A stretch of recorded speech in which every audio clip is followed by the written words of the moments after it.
수요일 건강 클릭 시간입니다. 여성들은 하이힐을 신을 때, 남성들은 격한 운동을 할 때 흔히 발생할 수 있는 그 부상의 부위가 발목이라고 하는데요. 오늘은 발목 통증의 아주 흔한 원인이 되는 질환에 대해서 살펴보려고 합니다. 네, 발목 외측 불안정성이라고 하는 건데요. 이 남녀노소 누구에게나 발생할 수 있는 질환이기 때문에 주의가 필요하다고 합니다. 네, 자 도움 말씀 주실 정형외과 전문의 변재용 박사 나와 계시는데요. 어서 오십시오. 네, 안녕하세요. 안녕하세요. 흔히들 이제 발목을 삐었다, 접질렸다 이런 표현으로 많이 사용되는 것 같은데요. 네, 맞습니다. 발목 외측 불안정성 이게 어떤 질환입니까? 이제 불안정성이란 말을 쓰는 거는 우리가 발목이 이렇게 삐거나 접질린다고 할 때 대부분 사람들이 인대가 그냥 뭐 늘어났다 정도 이해하고 있는데 실제로는 인대가 파열이 되는 거거든요. 예. 잠깐 그림을 보시면은 우리가 발목을 대부분 삐게 되면은 발목이 이렇게 안쪽으로 꺾이게 됩니다. 네. 이게 꺾이게 되면은 바깥쪽을 잡아주고 있는 인대들이 이제 손상이 되는데 손상되는 이제 정도에 따라 이제 상태가 좀 달라지겠지만은 대부분 그렇게 되면 바깥쪽이 심하게 부으면서 이제 그 손상을 받게 되는데 네. 이런 것들이 이제 반복적으로 진행이 되게 되면은 잠깐 동영상을 보시겠습니다. 이렇게 인대가 이렇게 덜렁거리게 돼서 발목을 잡아주는 기능이 많이 없어지게 되거든요. 네. 이런 것을 우리가 이제 발목 불안정성이라는 이제 진단명을 쓰게 되겠습니다. 아, 그러면 발목 그 인대가 늘어난다 이런 표현은 적절하지 않은 건가요? 그렇죠. 이게 만약에 늘어난다면은 고무줄 같은 구조물이라면 늘어나겠지만은 네. 우리 밧줄이나 철사 같은 구조물들이 늘어난다는 말은 안 쓰지 않습니까? 예. 그렇죠. 밧줄이 끊어졌다고 하지 늘어나지는 않듯이 네. 발목의 인대도 마찬가지거든요. 예, 파열됐다, 끊어졌다, 부분적으로 손상됐다. 그런 의미가 맞지 않을까 싶습니다. 예. 네. 이 발목이 불안정할 때 가장 쉽게 또 손상을 받을 수 있는 인대가 있을 것 같은데 어떤 건가요? 아마 한 번쯤 발목이 삐어보신 분들은 대부분 아실 텐데 네. 대부분 바깥쪽에가 많이 붓거든요. 맞아요. 예, 그 이유는 쪽에 인대가 손상이 되기 때문인데 이것도 잠깐 그림을 보시겠습니다. 네. 대부분 이제 발목을 삐게 되면은 이렇게 발목이 많이 붓게 되는데 많이 붓네요. 주로 붓는 부위는 바깥쪽입니다. 이렇게 바깥쪽이 붓게 되는데 바깥쪽에는 인대가 이렇게 하나, 둘, 세 개 이렇게 세 개가 있거든요. 아, 네. 바깥쪽에 있는 인대들이 주로 이제 손상을 받고 파열이 되게 했습니다. 예. 그렇군요.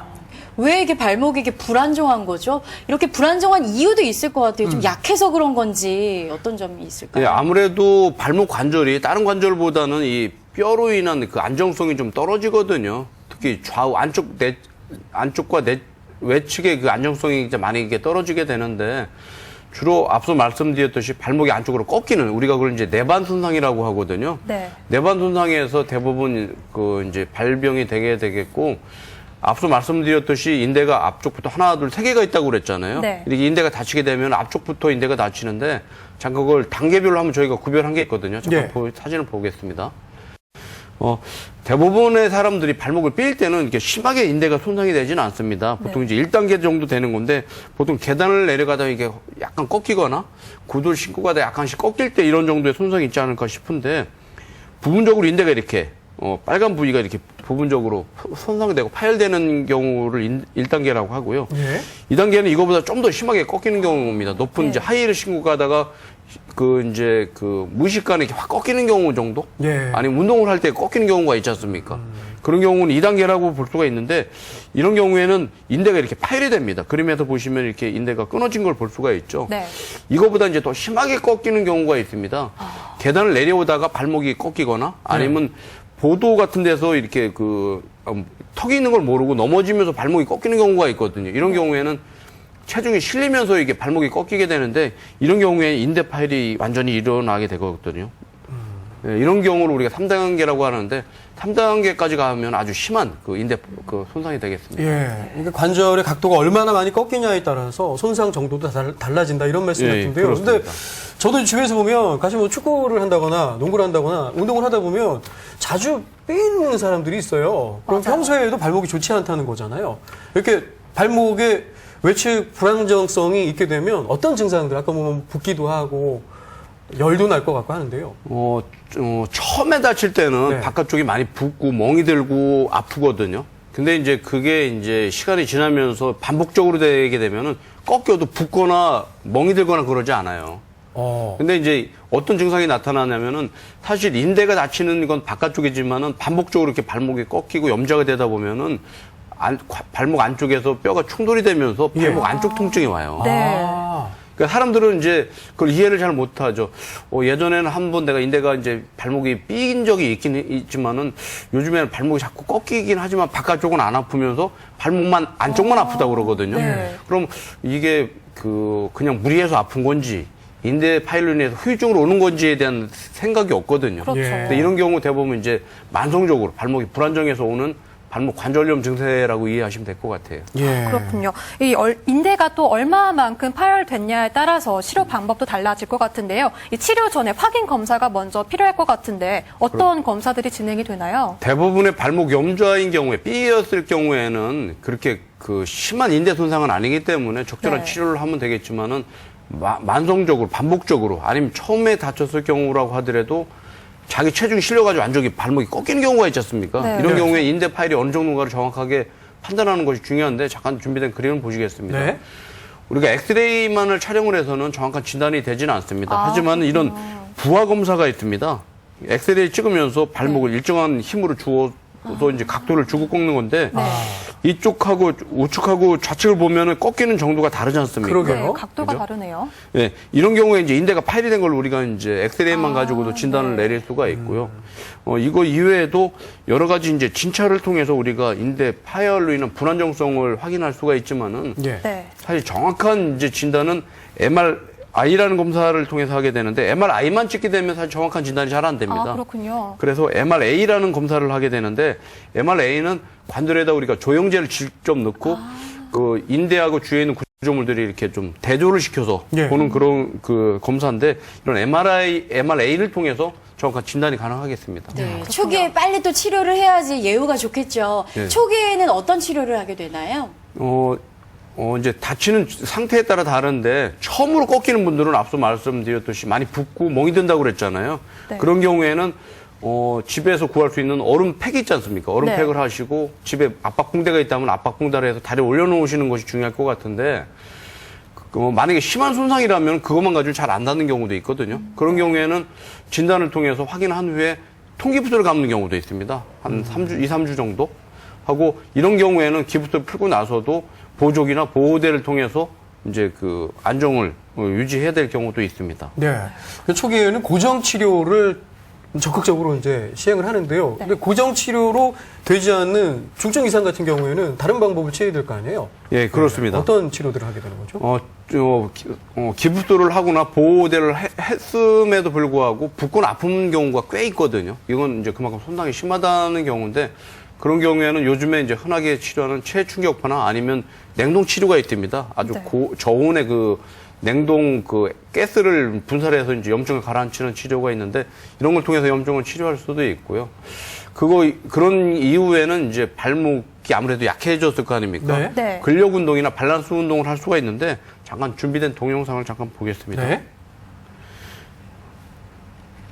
이것은 이제 근력 운동하는 건데 비교적 간단하게 집에서 할 수 있는데 이런 고무 밴드를 이용해서 발목 밑에는 얇은 벽에를 놓고 이렇게 운동을 할 수가 있고요. 네. 이런 근력 운동이 어느 정도 된 다음에는 밸런스 운동을 할 수가 있는데 이것도 집에서는 이렇게 벽에 같은 걸 밑에 발 놓고 한 발을 들고 양손을 펼쳐서 넘어지지 않는 그런 운동을 통해서 밸런스 운동을 할 수가 있습니다. 예. 네. 그렇다면 사실 저도 발목이 잘 꺾이거든요. 그런데 그렇게 불편하지 않은 상황이니까 병원을 좀 잘 찾지 않게 되는데 저처럼 이렇게 한번 발목이 삐끗했다 해서 찾는 분들은 좀 적거든요. 네. 그래서 이렇게 방치하게 되면 또 어떻게 되나요? 이런 경우가 제일 문제일 것 같아요. 네, 병을 그렇습니다. 켜게 될 수도 있죠. 그렇죠. 이제 늦게 와서도 적절한 치료가 돼서 큰 후유증이 없이 치료가 될 수 있으면 모르겠지만은 그렇죠. 후유증이 남는 경우도 꽤 있거든요. 네. 잠깐 그림을 보겠습니다. 준비된 그림을. 물론 이제 꽤 진행이 돼야 이제 병이 악화가 되겠지만은 네. 그림에서 보는 거와 같이 방치했을 경우에 관절염이 오는 경우도 있고요. 이제 가장 이제 좀 안 좋은 것은 설령 그렇게 방치가 되지 않았다고 하더라도 관절 안에 있는 연골이 이렇게 손상되는 경우가 있거든요. 자꾸 발목이 꺾이면 관절 안에 있는 연골이 충돌이 돼서 닳아 없어지는 경우가 있거든요. 지금 이 동영상을 보시면 연골이 없는 것을 볼 수가 있습니다. 이렇게 되면 이제 큰 후유증이 남을 수가 있습니다. 네. 주의를 좀 해야겠네요. 네, 물론이죠. 네. 그러면 이제 손상된 정도가 좀 심하면 어떻게 치료를 해야 되나요? 대부분 앞서 말씀드렸듯이 반복적으로 발목이 꺾이면서 발목 안쪽까지 통증이 오는 경우에는 연골 손상까지 진행이 되거나 뼈가 자라 있는 분들이 꽤 있거든요. 그런 경우에는 이제 수술을 보통 이제 권해서 하게 되는데 그 수술의 내용은 크게 두 가지가 되겠습니다. 첫째는 관절 안에 있는 손상이 있겠죠. 연골이 손상이 되거나 염증이 있거나 그런 손상에 대한 치료가 우선시 돼야 되고 네. 2차적으로 근본적인 원인인 인대가 파열된 거잖아요. 그러니까 그 인대를 끊어져서 이제 불안정한 인대를 다시 만들어줘서 강하게 잡아주는 그런 네. 수술이 필요한데 잠깐 이것도 준비된 동영상을 보겠습니다. 먼저 수술을 하게 되면 관절 내에는 이게 염증을 제거하는 수술을 하게 되는데 요즘에는 관절경 수술을 이용해서 관절 내에 손상된 염증을 조직을 하고 제거하고 뼈가 자라있는 경우도 꽤 있습니다.